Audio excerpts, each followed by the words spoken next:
Hey guys, Lou here. Happy late Valentine's Day, everyone! It's that one day of the year I can gorge myself into a coma on chocolates and gush over how much I love the color pink. Since, I like to keep my schedule, unfortunately I couldn't really upload on Valentine's Day, but I made it up to you guys by doing a review of a new romantic comedy anime out. So roll the intro and let's get started.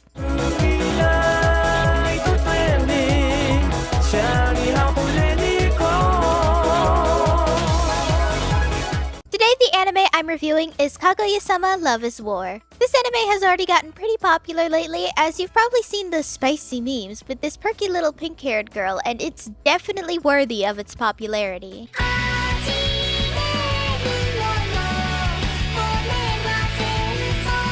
The story is about Kaguya and Miyuki, two students who are head of the student council and their prestigious school.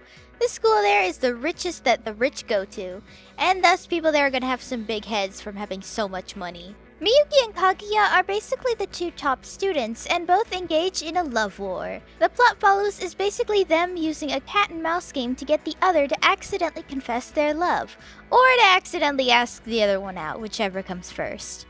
I think it's a really cute story, but I will say that there's not much to it. Every episode revolves around 2 or 3 segments of Miyuki and Kaguya in a mind battle with one another over trying to ask the other one out. Like for instance, a friend of theirs has tickets to a movie, but they argue over not seeing it or seeing it, otherwise it'll look like either of them are asking the other one out on a date. Another one will involve Kaguya wanting Miyuki to make her a lunch, but it sounds too much like a girlfriend asking for that, so she tries to find a workaround for it. To me, the best way I can describe this is two tsunderes trying to ask each other out without actually wanting to admit that the other one likes the other, and I think that's really great.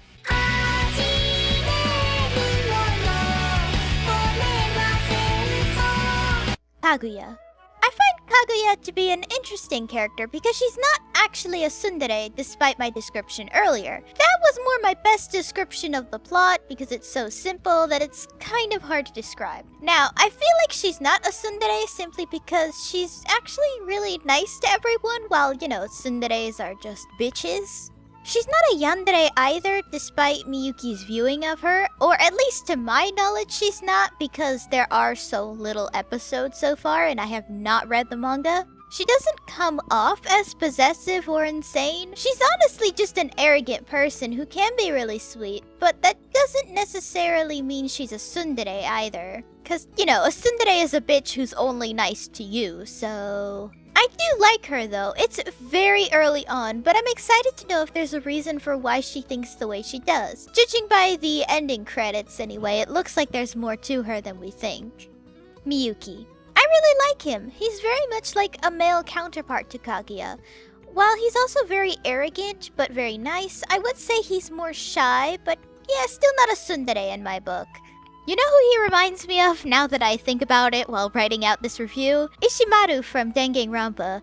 But really, it's more like if Ishimaru was shy instead of louder than a bag of popcorn at 3 in the morning. While he seems to have a normal family life, so he's humbler than Kaguya, he does seem to have this complex where he's scared that Kaguya will constantly look down on him and that she'll condescend him for even trying to ask her out. Chika. You've probably seen her in memes going around on Twitter. I'd say she's weirdly more popular than our main characters actually. Still, she's really pure and honestly kind of weird. She's definitely eccentric, but really cute, and a great sort of tiebreaker for Kaguya and Miyuki's little mind battles with each other.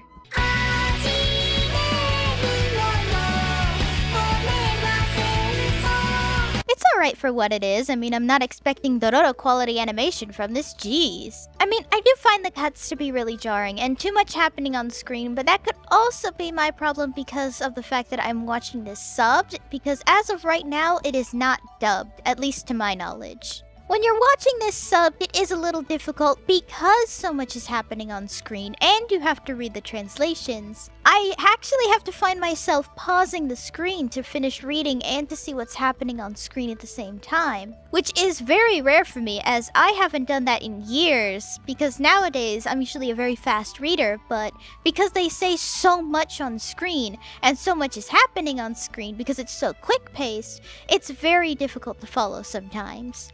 However, you do get used to it, and I have found that I'm used to the visuals and the subtitles, so I find that now I'm very used to the very quickly timed humor and overall visuals, so... Another thing I want to critique is Miyuki's design, and basically the male designs in general for this series. While Kaguya and Shika and the other female characters look very cute and very nicely designed, the males look a little weird. I'm not sure how to describe it. With Miyuki in particular, his design looks very odd because he has these bags under his eyes, which either indicate that he's much older or he's very tired, which is strange to me as Miyuki is not described as a character to be very tired all the time or to be that old. I mean, he's 17. So to see a character with bags under their eyes despite being 17 and not showing any signs of exhaustion is just a little weird, but that's just me.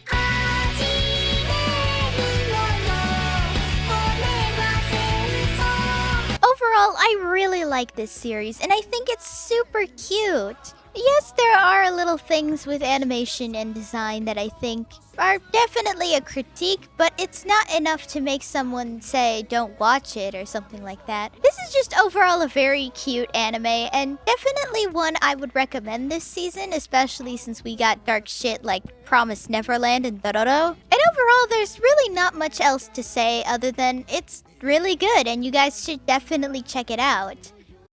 Hey guys, thanks for watching. If you liked the video, then be sure to give it a thumbs up and consider subscribing if you're new. And if any old or new subs would like to help support the channel in any way, then feel free to visit my Ko-fi page down below in the description, along with my social media tabs. For any subscribers, new or old, who'd like to help with video ideas or maybe want to talk about anime or something, then I have a fan server linked down below. See you next time!